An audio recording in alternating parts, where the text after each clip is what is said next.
What up, y'all? Hey, it's old Cliff. How y'all doing this morning?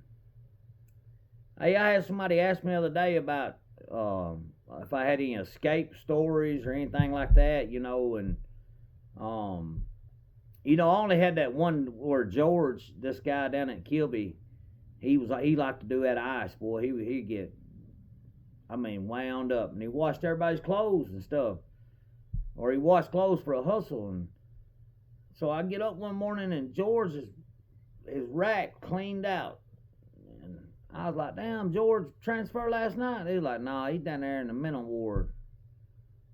I was like, down there in the mental ward? What's he in the mental ward for? They said he went down there and told him if they didn't put him in lockup, he was going to escape again.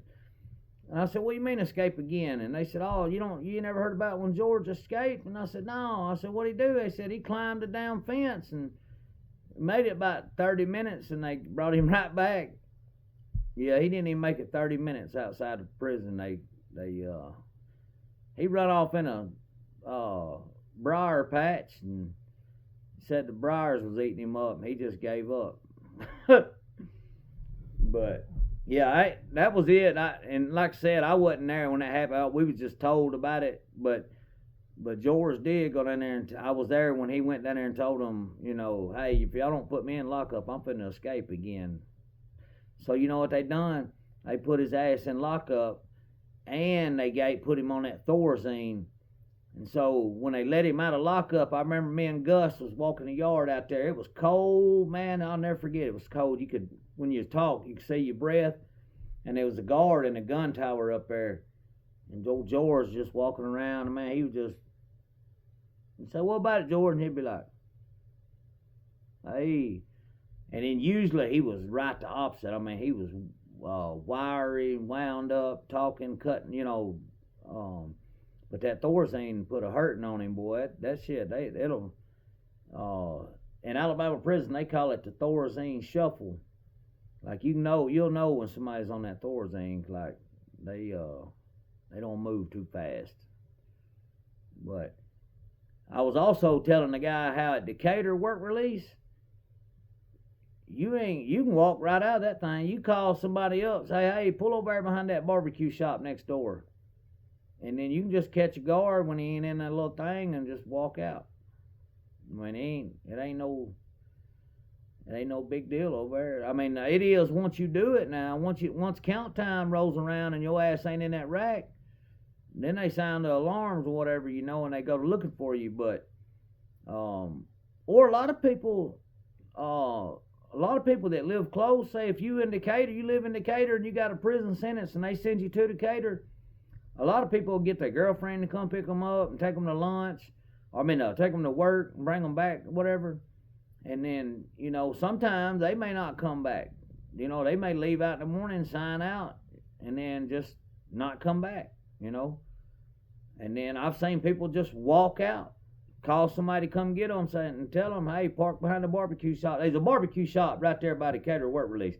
Like where you turn in the entrance to Decatur work release, there's a barbecue shop right there. And, I know a bunch of people called and said, hey, come park over here at the barbecue shop and I'll slip out.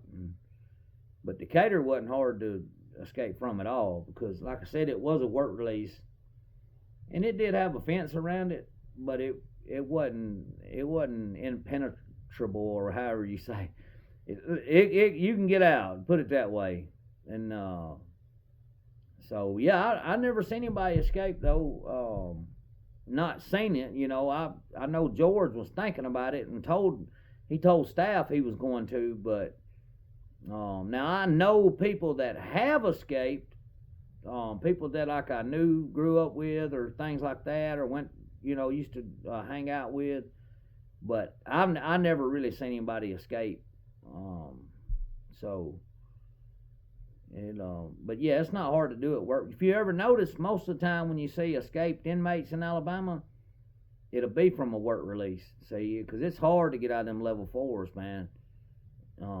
They got razor wire fences, 20 and 30 feet high, and then once you cross if you make it across the first one, then you got to drop down into 2 rolls of concertina wire. and then you got to cross a little path to 2 more rolls of concertina wire, and then you got to climb another fence 30 foot high with a roll of concertina on it, and then when you come off of that side, there's another roll on that.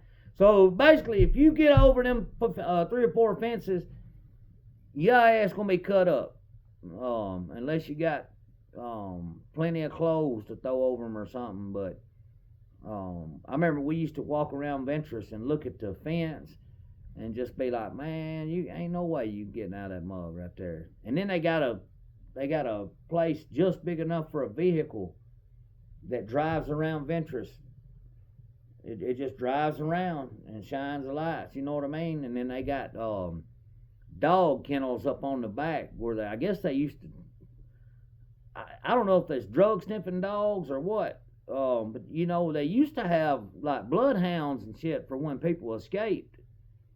You know, they'd track them, and so I don't know, but yeah, I hadn't never seen anybody escape, but I know a bunch of people that have escaped from the work releases in Decatur and stuff like that.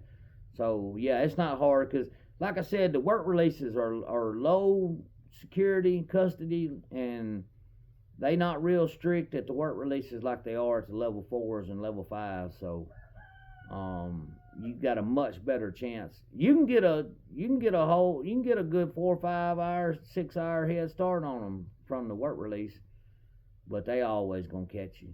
Like you can't run no more unless you get out of the country or something. But most people that's in prison ain't got the money to get up out the country, you know. So, well, look here, man. Hey, y'all, I'm telling y'all, if the good Lord's willing and the creek don't rise, next week I got some blockbuster content coming for y'all, for real.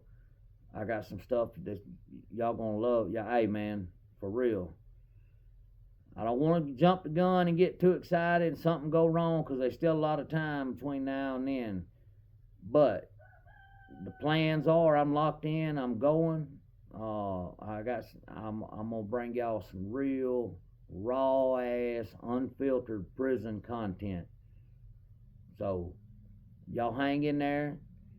I'm gonna get back on here later today now and give y'all my picks. And I'm gonna tell you what, if you want to get rich, just bet the other way of whatever I tell y'all, and you'll win. But I did. I picked me a ticket yesterday, and I'll show y'all here after a while. All right then, y'all.